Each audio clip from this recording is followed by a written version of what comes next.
Амансыздар ма, менің арныма кіріп жүрген қауым. Бүгін сіздермен тауық дайындау әдісіне көштік.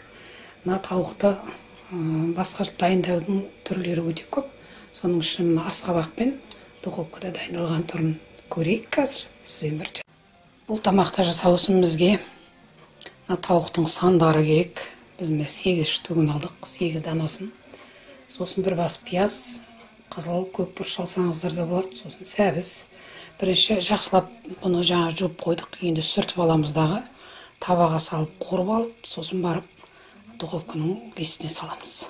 Мына тауығымыз қорып атқанына бір 10 минуттай болды. Қазір қызартып қорып аламыз дағы.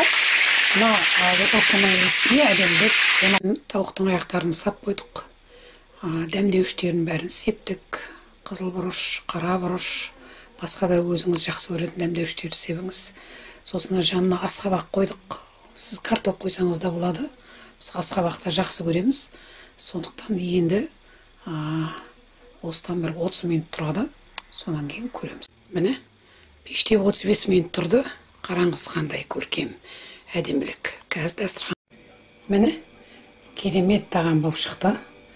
Ана тауығымыз өте дәмді, жұмсақ.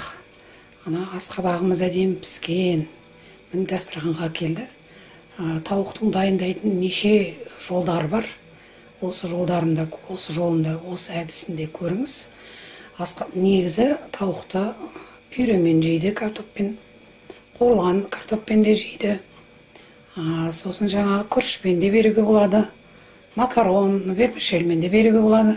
Бірақ асқабақпен жеп көрдіңіз ба? Енді осы жол асқабақпен дайындап жеп көріңіз. Астарыңыз дәмді болсын.